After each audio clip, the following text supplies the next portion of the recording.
as três idades da vida interior. Tomo 2. Terceira parte. Da página 334 a 337, adenda. Natureza da teologia espiritual.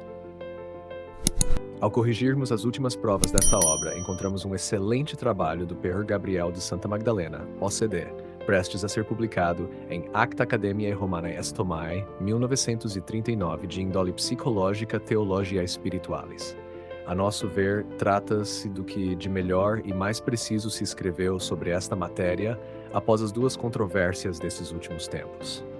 A ocorrida entre o Pr. Stolz, OSB, e M. Penido, a consideração psicológica dos fatos da vida interior, pertence aos domínios da teologia espiritual, uns e outra entre Emil João Maritain e o P. Tiedemann, acerca da relação da teologia espiritual com a teologia propriamente dita.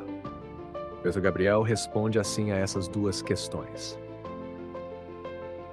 Primeiro, de fato, a teologia espiritual, tal como a encontramos em nossos dias, inclui um estudo psicológico da vida interior, porém de modo muito diferente do que se encontra em Santa Teresa de Jesus, que é quase exclusivamente descritiva, e do que se encontra em São João da Cruz, que interpreta teologicamente esses fatos com o fim de mostrar em que consiste e em que deve consistir a evolução da vida da graça numa alma dócil e cheia de fidelidade. Segundo 2, esse estudo psicológico pode ser científico e o é quando chega a estabelecer leis psicológicas universais, por exemplo, sobre a relação entre a aridez purificadora e a união com Deus.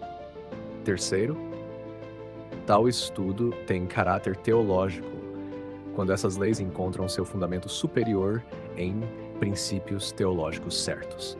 Esse é o caráter das considerações psicológicas da vida espiritual nas obras de São João da Cruz, particularmente quando ele estabelece a necessidade da purificação passiva dos sentidos e depois a do espírito para alcançar a íntima e perfeita união com Deus, que é o ponto culminante da evolução da vida da graça nas almas perfeitas. O estudo psicológico dos fatos da vida da alma, necessário à teologia moral nos tratados sobre os atos humanos, as paixões, as virtudes e os dons do Espírito Santo, é particularmente necessário na teologia espiritual, que considera o desenrolar da vida interior e suas diversas fases até a união perfeita. Disto segue-se que a teologia espiritual conserva os mesmos conceitos de graça, fé, esperança, caridade, contemplação, etc., que a teologia moral tal como a concebe São Tomás de Aquino. Entretanto, esses conceitos aqui se apresentam em uma relação mais íntima com o desenvolvimento concreto da vida interior. Por exemplo, o conceito de contemplação infusa em correspondência com as sucessivas fases da noite dos sentidos, da noite do espírito e da união perfeita. Somos assim levados a admitir não uma distinção específica entre a teologia tal como a concebe São Tomás de Aquino e a teologia espiritual, mas a ver nesta última uma função da teologia que, sem ser uma ciência subordinada a ela, depende, não obstante, essencialmente de seus princípios. Dessa maneira, o Pr. Gabriel admite, como nós, que a teologia espiritual é uma aplicação da teologia que precisa e determina em que consiste a união íntima da alma com Deus, e quais são os meios, atos, provas, graças que conduzem a essa união. E estabelece assim, partindo de fundamentos teológicos certos, confrontados com a experiência dos santos, as leis superiores da vida da graça. Esse é o ponto de vista em que já nos colocáramos na introdução e ao longo desta obra. A teologia espiritual é, como dissemos antes, empregando de propósito um termo geral, uma aplicação da teologia.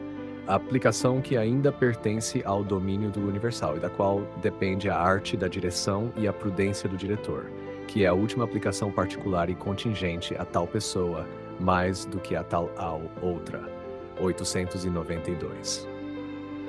Dissemos também que a teologia espiritual é um ramo da teologia, ou uma de suas partes integrais, ratione materiae. 893. Mas, embora seus domínios sejam mais reduzidos que os da teologia moral, tal como a concebe São Tomás de Aquino, é sem dúvida a mais elevada de suas aplicações. já que tem por objeto conduzir as almas à união mais íntima com Deus. Por ela, a teologia volta ao seu ponto de partida, à sua fonte primeira e eminente, a divina revelação, contida na Escritura e na tradição. A teologia espiritual, de fato, estuda em que deve consistir a contemplação infusa dos mistérios revelados e a união divina que deriva dessa contemplação. Em uma palavra, ocupa-se daquilo que constitui o prelúdio normal da vida eterna. E assim fica completo e concluído o ciclo da ciência sagrada. Segue-se do que temos afirmado que a teologia espiritual supõe profundo conhecimento da teologia dogmática e da teologia moral, que são as duas partes de uma só ciência cuja natureza é eminentemente especulativa e prática, e que são, como diz São Tomás de Aquino, a impressão em nós da ciência de Deus. Ceifol, São Tomás de Aquino, Suma Teológica, parte 1, questão 1, artigos 3 e 4. De tal maneira, conserva-se a superior unidade da teologia e vai se compreendendo cada vez melhor como ela realiza aquilo que diz o Concílio do Vaticano, seção 3ª, capítulo 4. Ratio quidem fide illustrata cum sedulo pi et sobriquerit aliquam. Texto original latino. A íntima união com a Santíssima Virgem no caminho virgem, no caminho unitivo. Queremos reparar um esquecimento acerca deste tema. Suplicamos ao leitor que complete o que foi dito no tomo 2, páginas de 533 até em diante, com o que apresentamos posteriormente, na página 624. Profunda é a influência, e muito solícitas são as inspirações de Maria, mediadora de todas as graças, que nos conduzem a uma intimidade sempre mais profunda com Nosso Senhor. A alma que segue com fidelidade o caminho que a Virgem lhe indica. Penetra no mistério da comunhão dos santos e participa de modo muito íntimo dos sentimentos mais elevados que a Mãe de Deus experimentou aos pés da cruz. Participa também daqueles sentimentos após a morte de Nosso Senhor, no dia de Pentecostes. Ou ainda mais tarde, quando Maria orava pela difusão do Evangelho, alcançando para os apóstolos abundantes graças de luz, amor e fortaleza. Graças que lhes permitiam levar o nome de Jesus até os confins mais distantes da terra. Dessa forma, Maria exerceu a mais excelsa forma de apostolado, o apostolado pela oração e pela imolação, que fecundava de maneira inimaginável o apostolado da doutrina e da pregação. Nunca devemos esquecer que hoje, assim como ontem, a vida da Igreja, corpo místico de Cristo, desenvolve-se sob a influência de Maria, medianeira. Sua ação é ainda mais universal e benéfica desde que foi elevada a reinar nos céus, pelos séculos sem fim. Síntese do Tratado das Três Idades da Vida Interior. Vida purgativa dos principiantes. Estado inicial.